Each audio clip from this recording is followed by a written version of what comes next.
For those that don't know me, I have been managing a health condition for about 7 years now, and this condition has completely altered my whole life. I never thought my life would look like this, but it's also forced me into looking at my lifestyle and working with my doctors. I've had to really look at my diet, my rest, the way I spend my energy, and finally, just fairly recently, looking at the products that I'm putting on myself. Through the years, I've been learning how a lot of these products in our cosmetics, in our skincare, they can disrupt your hormones. They can cause cancer. There's so many things. Aluminum in the deodorant, you know, there's lymph nodes all right here. It's like a gateway into your immune system. And we're feeding that. A lot of us, including myself, just thought for the longest time it's just on my skin, but absolutely not. Remember, this is our biggest organ. It gets absorbed into our bloodstream. And one of the things I wanted to talk about is very recently, a bill was signed by Governor Newsom. So he's the governor of California, for those that don't live in California. It's actually pretty groundbreaking because he signed a bill that bans toxic PFAS chemicals from cosmetics sold in California. PFAS chemicals are also known as forever chemicals. I'm going to stick a link to this somewhere on this page so you guys can see it for yourselves.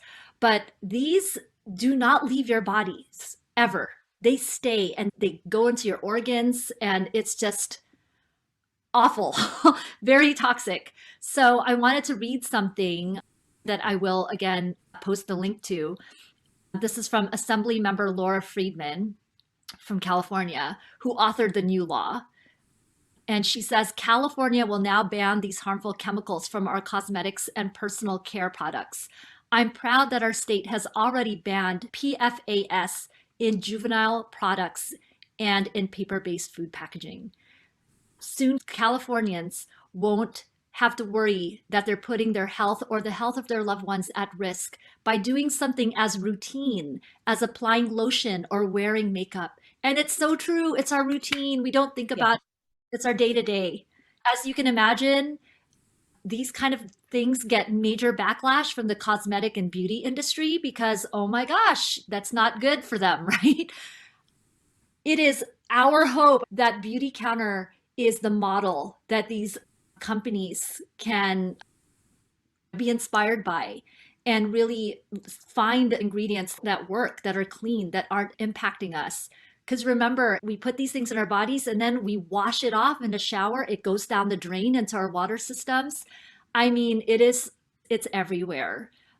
Never just think that what we're doing to ourselves doesn't impact the rest of the planet. I just wanted to dovetail on that. I have this document called Beauty Counter's Health and Safety Summary. So women use an average of 12 personal care products a day, and men use about 6, and teenage girls average 17 products a day. That's a lot. If we use this stuff every day, 365 days a year, on our skin, the biggest organ that absorbs everything. And maybe you think it's just like a little bit of toxin, but multiply that by 365, Yeah. it accumulates. Another thing that I wanted to share is about cancer. It says statistics are alarming in the US. 1 in 3 women and 1 in 2 men will develop cancer in their lifetime. Wow, yeah. 1 in 8 women in the United States, 1 in 8 will be diagnosed with breast cancer in their lifetime. Only half of these cases can be tied to traditional risk factors such as genetic inheritance. Only half. That's hundreds of thousands of women diagnosed with no known risk factors. And I remember our mentor, Susan, saying that they find parabens, which is one of the harmful ingredients, in the breast tissue of women who have breast cancer. And then the cancer doctors will say, well, you should stop using that stuff. But why do we only tell people to stop using that stuff when they get the cancer, right? Eventually, it would be really great to just prevent this stuff instead of telling people when they already have it. Yes.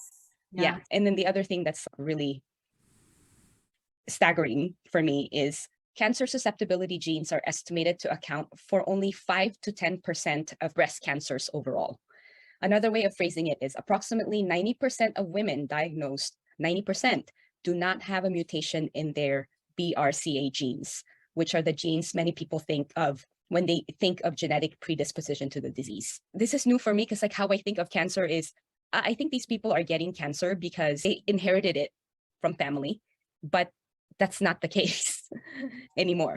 Another thing for the men here listening to us, from 1970 to the 2000s, sperm count has gone down by 53%. Even if you are a person who's saying, well, I don't really want children, so what? Having a good sperm count is correlated to men's health. So there's this part where it says, what can we do to decrease exposure? Some good news. A recent study by UC Berkeley has shown that the use of safer personal care products that are free of suspected hormone-disrupting chemicals such as phthalates, parabens, and triclosan significantly reduced the concentration of these chemicals in the urine of teenage Latina girl volunteers in just 3 days. This shows that making safer beauty choices can have immediate impacts and reduce the amounts of potentially harmful chemicals in people's bodies. Kat, you had talked about before people in Germany walking into their version of CVS or Walgreens, and they don't have the same worries that we do here in this country. Everything there is relatively clean compared to here. I just think we need to do better. Let's let our dollars vote for us. That's how we can make a difference, aside sending text messages and letters to our lawmakers. Really, let's put our money towards these type of products so we can have that kind of a life as well. Just to end this video, we are going to share with you some tools on how to find clean products out there, because they're out there. You just have to research them. Whether or not you buy beauty counters from us, we want you to know these tools and get safer products in your hands. So thank you for listening. Thanks, everyone.